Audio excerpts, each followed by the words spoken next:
Hello everyone, welcome to our channel DR academy. एक बार फिर से स्वागत आप सभी का हमारे चैनल डीआर एकेडमी पर। फ्रेंड्स, आज हम लोग बात करेंगे सीबीएसई का जो नया अपडेट आया है सीबीएसई की तरफ से फॉर द सेशन ऑफ 2026-27। जो बच्चे इस बार बोर्ड एग्जाम देंगे 27 में, जिनका सेशन अभी स्टार्ट हुआ है, उनके लिए एक नया अपडेट है जो कि आपके मार्क्स को लेकर के है, विच इज़ वेरी इंपॉर्टेंट। ये बहुत इंपॉर्टेंट है क्योंकि all things which is completely depend on your marks. सारी चीज़ें आपके मार्क्स पर ही डिपेंड करते हैं। तो उस मार्क्स को लेकर के एक बहुत बड़ा अपडेट आया है और भी कुछ गाइडलाइंस है, कुछ इंस्ट्रक्शंस है जो मैं इस वीडियो में आपको पूरा डिटेल समझाऊंगा। तो बने रहिए इस वीडियो में मेरे साथ। वीडियो को पूरा देखिए, उसके बाद आपको एक एक पॉइंट इसमें क्लियर हो जाएगा। लेट्स से स्टार्ट करते हैं। सबसे पहले हम लोग देखते हैं कि सीबीएसई का जो नोटिफिकेशन आया है उसकी वेबसाइट पर, उसके बारे में। Here are central board of secondary education for 2026-27 sessions के लिए बहुत सारे इसमें गाइडलाइंस दिए हुए हैं, तो मैं सिर्फ पॉइंट पर आता हूँ जो इंपॉर्टेंट पॉइंट्स उन्होंने अब जो आपके लिए है। The qualifying marks in each subject of external examination shall be 33% at secondary senior school certificate examinations. However, at senior school certificate examination in a subject involving practical work, a candidate must obtain 33% marks in the theory and 33% marks in the practical separately, in addition to 33% marks in aggregate, in order to qualify in that subject. It means कि अब जो exam होगा 2027 में, जो exam देंगे उनके लिए ये स्पेशली है। पहले क्या था कि जो आप एग्ज़ाम दे रहे थे तो आपका जो मार्क्स था थ्योरी,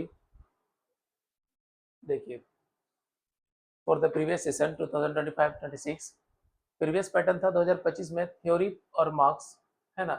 थ्योरी मार्क्स था 80 प्लस प्रैक्टिकल मार्क्स था 20, जो इस बार भी है, चेंज नहीं हुआ है। 80 मार्क्स थ्योरी में plus practical marks, but the sum of two subject की ये दोनों का जो सम है आउट ऑफ 100, इस पर आपका पासिंग मार्क्स था। मतलब दोनों को मिला करके जो 100 मार्क्स है, तो उसमें आप 33%, इट मीन्स कि आपने 33 और 35 के अराउंड आपने मार्क्स गेन किया तो आप पास हो जाएंगे उस सब्जेक्ट में। जिसमें क्या था कि प्रैक्टिकल मार्क्स जो था या इंटरनल असेसमेंट जो स्कूल की तरफ से आपको मान लीजिए 20 में 80 मिल गया, 20 मिल गया, तो एक वो मार्क्स हो गया। उसके बाद आपका थ्योरी में 10-15 नंबर आप लेकर के आए, है ना, तो आप पास कर गए। बट अब ऐसा नहीं है। अब क्या चेंज किया गया इसमें?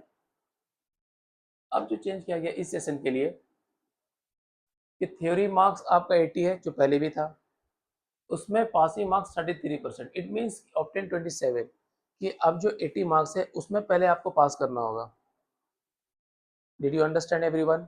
कि 80 मार्क्स है, उस 80 मार्क्स में आपको 27 मार्क्स अचीव करना है any how for the passing for this subject, उस सब्जेक्ट के लिए कि आपको पास करना है। उसके बाद जो उसका प्रैक्टिकल है या इंटरनल असेसमेंट कि वो 20 मार्क्स है, उसमें अलग से आपको 33% पास ला करके पास करना होगा। 33% मीन्स 20 का 7 मार्क्स, ये सेपरेट 7 मार्क्स। मान लीजिए स्कूल की तरफ से आपको इसमें स्कूल प्रीमिसेस में आपको ये 20 में आपको 20 मिल गया या 18 मिल गया, तो आप तो प्रैक्टिकल में पास करके, लेकिन थ्योरी में पास करना अलग से वो कंपलसरी है। उसमें आपको अलग से 33% लाना होगा, 27, जो कि वो कम्प्लीटली डिपेंड करता है आपके ऊपर। आप जो मेन बोर्ड एग्जाम दोगे उसमें आपको 33%, 27 से अब आप मार्क्स आएगा तो ही आप उस सब्जेक्ट में पास होगे, otherwise you are eligible for the compartment और fail your category. So this is very important update for your examination point of view. Now computer का जो मार्क्स है 100 मार्क्स, इसमें भी देखिए थ्योरी मार्क्स है 50 और प्रैक्टिकल मार्क्स है 50। इस दोनों में भी अलग अलग आपको पास करना होगा। जैसे पासिंग मार्क्स है 50 में 33%, तो थ्योरी में आपको ऑब्टेन करना 70 मार्क्स। उसी तरह प्रैक्टिकल में या इंटरनल असेसमेंट में उसमें भी जो है 33%, इसमें भी 17 आपको आउट ऑफ 50 में लाना है। तब जाकर के ये दोनों को ऐड करके आउट ऑफ 100 पर 74, इट मीन्स 17 प्लस 70 दोनों मिला करके 34 नंबर होता है। तो 34-35 नंबर आपको लाना होगा इसमें पास करने के लिए। इस तरह से ये अलग कर दिया गया है पूरा। अगर आप एक में फेल करते हैं तो फिर आप समझ लीजिए कि आप कंपार्टमेंट वाले सेक्शन में चले जाएंगे। कंप्यूटर का जो सिलेबस है वो थ्योरी में पाइथन है, प्रोग्रामिंग है, HTML एडवांस, और प्रैक्टिकल में lab test, project, file, viva. Viva में कुछ क्वेश्चन जैसे आस्किंग है, इंटरव्यू टाइप का उसमें पूछा जाता है उसके बारे में, सब्जेक्ट के बारे में जो आपने कंटेंट बनाया, जिस पर प्रोजेक्ट बनाया, इन सब का कुछ बेसिक क्वेश्चन उस सब्जेक्ट से रिलेटेड पूछा जाता है। इस तरह का क्वेश्चन इसमें पूछा जाता है। तो फ्रेंड्स, आज का अपडेट यहीं तक था। ये एक नया अपडेट आया था सीबीएसई की तरफ से। और आपको एक चीज़ बता दें कि इस बार भी जो क्वेश्चन है वो थोड़ा सा टिपिकल रहने वाला है, जैसे इस बार रहा। इस बार बहुत अच्छा रिजल्ट नहीं हुआ था, और अलग अलग चीज़ें भी आ रही है सुनने के लिए कि इस बार जो है ऑनलाइन कॉपी चेक होगा। तो ऑनलाइन अगर कॉपी चेक होगा तो समझ लीजिए कि और ज़्यादा टफ होगा।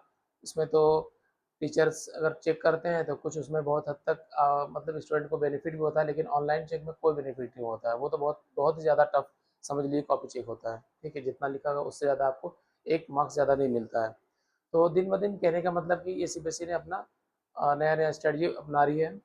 और इसका एग्ज़ाम जो है वो ऑलमोस्ट समझ लीजिए कि 15 फरवरी, 15 फरवरी यानी फरवरी से ही आपको स्टार्ट हो जाएगा 2027 में।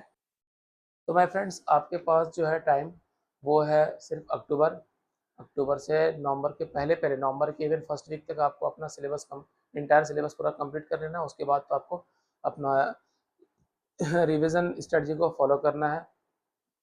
क्या है कि इसका एग्ज़ाम जो है वो फरवरी, डेट भी इसका एक बार पब्लिश हो चुका है, लगभग 15 फरवरी जो इसका मेन एग्ज़ाम बोर्ड का होगा।